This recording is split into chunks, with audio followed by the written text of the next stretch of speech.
Welcome to my channel, di Suara dari Timur, tempat orang Timur bersuara. Terima kasih teman-teman telah mampir kembali di channel kami. Semoga saya menjumpai Anda dalam keadaan yang sehat walafiat.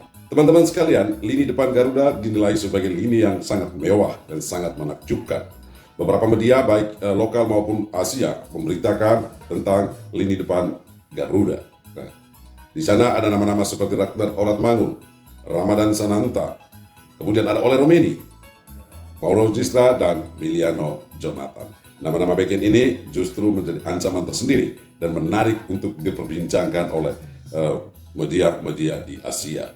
Namun, beberapa saat terakhir ada informasi yang mencemaskan, di mana Bola.net mengabarkan pernyataan dari Bapak Sumarji sebagai badan timnas Indonesia sekaligus manajer mengatakan bahwa Oleg Romeni masih belum dipastikan untuk tampil bersama Garuda saat laga melawan Arab Saudi nanti.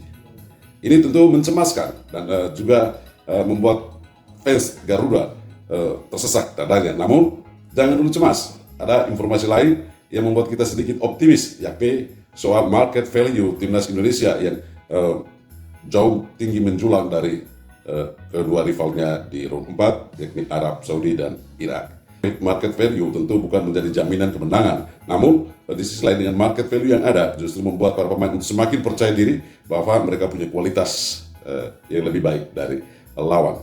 Inilah tema-tema yang akan kita reaction pada kesempatan ini, dan tidak berpanjang kata, mari kita simak ulasan-ulasan dalam cuplikan video berikut ini. Namun sebelumnya, jika Anda berkenan, jangan lupa like, comment, and share video ini. Let's go. Peluang Oleg Romeni untuk berlaga di kualifikasi Piala Dunia 2026 belum bisa dipastikan. Oleg bakal datang ke Arab Saudi dan akan dicek kondisinya. Pelatih timnas Indonesia, Patrick Kluivert, memanggil Oleg Romeni untuk putaran keempat kualifikasi Piala Dunia 2026 zona Asia. Padahal diketahui striker Oxford United di Inggris itu masih belum sembuh atau masih dalam proses pemulihan.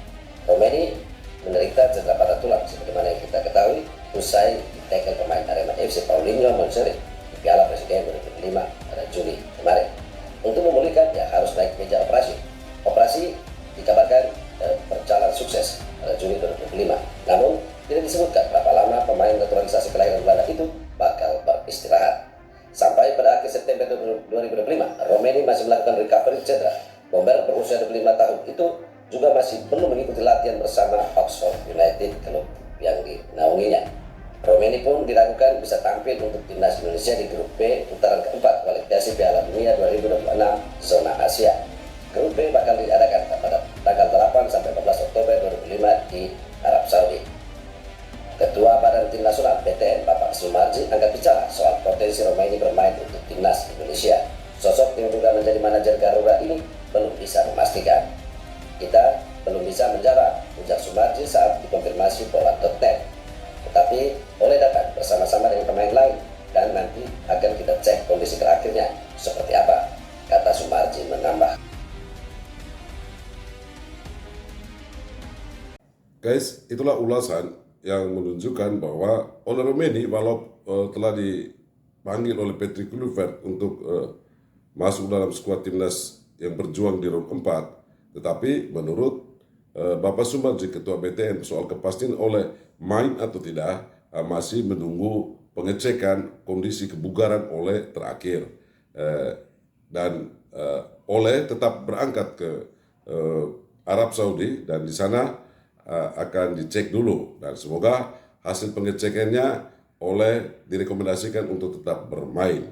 Namun seandainya oleh tidak bisa bermain atau tunggu beberapa waktu, kita tidak perlu berkecil hati karena kita masih punya Miliano Jonathan, Ragnar Oratmangun, ada juga Mauro Gistra dan Ramadan Sananta.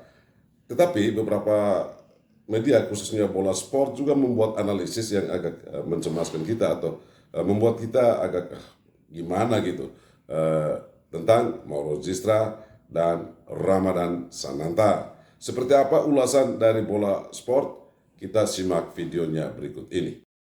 Jelang laga penting timnas Indonesia menghadapi Arab Saudi dan Irak di putaran keempat kualifikasi Piala Dunia 2026, sorotan kini tertuju pada lini depan skuad merah putih.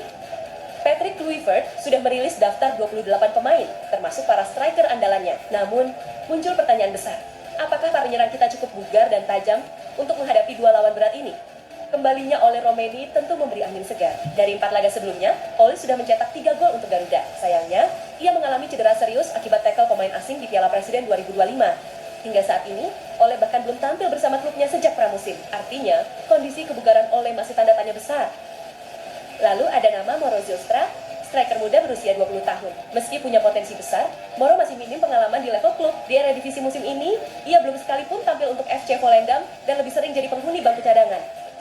Satu-satunya striker yang punya menit bermain reguler musim ini adalah Ramadan Sananta. Bersama DPM FC di Liga Super Malaysia, ia sudah mencatat 1 gol dan 1 assist dari 4 laga, plus kontribusi serupa di Piala FA Malaysia. Namun, sayangnya dalam 3 pertandingan terakhir, Sananta belum bisa mencetak gol lagi. Konsistensi dan ketajamannya sangat diharapkan agar lini depan Indonesia tidak tumpul. Jadi, itulah kondisi 3 penyerang pilihan Patrick Kluivert untuk menghadapi Arab Saudi dan Irak. Kebugaran Oleh, jam terbang Moro, dan konsistensi Sananta akan jadi faktor penentu seberapa tajam lini depan Garuda. Guys, ulasan tadi saya akan mempertegas posisi Ole Romeni yang walaupun sudah dipanggil Patrick Kluivert, tapi masih bermasalah soal kebugaran, nanti akan dipastikan oleh tim medis. Kemudian tentang Mauro Zylstra yang selama musim ini masih minim pengalaman bermain bersama FC Volendam, dia hanya bisa menghuni bangku cadangan, tapi dia punya potensi yang bagus. Lalu ada Ramadan Sananta yang menjadi harapan karena dia punya pengalaman atau jam bermain atau menit bermain yang cukup bersama klub barunya di Malaysia. Dia mencetak 1 gol dan 1 assist. Dan hanya sayangnya 3 pertandingan terakhir Ramadan belum lagi mencetak gol. Nah, ini membuat tantangan bagi Patrick Kluivert untuk meramu dan merancang serta memproteksi potensi-potensi dari ketiga pemain. Ini yang nanti akan diturunkan. Ini tentu membuat kita cemas, membuat kita seakan sesak napas. Tetapi jangan berkecil hati bahwa masih ada satu berita menarik lain, bahwa Indonesia sesungguhnya punya potensi yang bisa mengalahkan lawan-lawannya di round 4 Arab dan Irak. Nah, potensi itu adalah berupa market value. Dan bagaimana market value dalam Indonesia dalam perbandingannya dengan Arab dan Irak? Berikut ulasannya. Satu grup dengan Irak dan Arab Saudi tentu bukan tantangan yang mudah, apalagi anak asuh Patrick Kluivert harus menjalani laga tanah di Arab Saudi menghadapi tim-tim yang berpengalaman di level internasional. Selain persaingan di lapangan, menarik juga untuk melihat persaingan di luar lapangan, terutama dari sisi nilai pasar pemain di masing-masing tim. Berikut perbandingan market value skuad ketiga penghuni grup B. Timnas Irak memiliki kekuatan stabil dan pemain berkualitas. Beberapa nama penting seperti Ali Jassim, Aiman Hussein, Muhammad Ali, Ali Al-Hamari, dan Jalal Hasan menjadi pilar bagi singa Mesopotamia. Secara keseluruhan nilai pasar timnas Irak mencapai 280,28 miliar. Pemain termahal mereka adalah Montader Majid dan diikuti Marco Fazzi, masing-masing 43,45 miliar dan 38,24 miliar. Timnas Arab Saudi, Green Falcon dengan pengalaman Piala Dunia. Arab Saudi bukan tim sembarangan dengan 6 kali partisipasi di putaran final Piala Dunia 94, 98, 2002, 2006, 2018 dan terakhir 2022. Tim asuhan Hervé Renard berupaya keras untuk kembali lolos ke Piala Dunia 2026. Nilai pasar total skuad Green Falcon mencapai 479,73 miliar rupiah. Firas Al-Buraikan dari Al-Ahli menjadi pemain termahal dengan nilai 78,22 miliar rupiah. Arab Saudi juga memiliki nama-nama tenar seperti Ali Abdullahi, Salem Al-Dafsari, dan Aiman Yahya. Sementara pemain dengan nilai terendah adalah kiper Ahmad Al-Hasan senilai 3,48 miliar rupiah.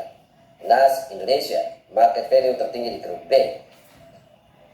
Menariknya, timnas Indonesia menjadi tim dengan market value tertinggi di grup B, mencapai 558,82 miliar. Hal ini menempatkan skuad Garuda di atas Arab Saudi dan Irak. Zaid Ises tercatat sebagai pemain paling berharga di skuad timnas Indonesia dengan nilai pasar 130,36 miliar. Posisi kedua ditempati oleh Kevin Dix dari Borussia Mönchengladbach senilai 86,91 miliar rupiah. Sebenarnya Besiktas memiliki nilai pasar di atas 100 miliar rupiah, namun ia tidak terpanggil oleh Patrick Kluivert di round 4. Guys, itulah perbandingan market value dari masing-masing tim. Di mana Indonesia memiliki market value yang lebih tinggi 558,82 miliar, kemudian diikuti dengan Arab Saudi 479,73 miliar, kemudian ada Irak 38,24 miliar. Tentu sekali lagi market value bukan menjadi jaminan, tetapi justru memberi motivasi bagi para pemain untuk lebih percaya diri. Nah, Indonesia semoga bisa memanfaatkan ini. Walau kita tadi memiliki gangguan, katakanlah seperti itu, tantangan di lini depan dari ketiga striker kita, tetapi pemain-pemain lain yang bisa mendukung dengan market value yang cukup tinggi.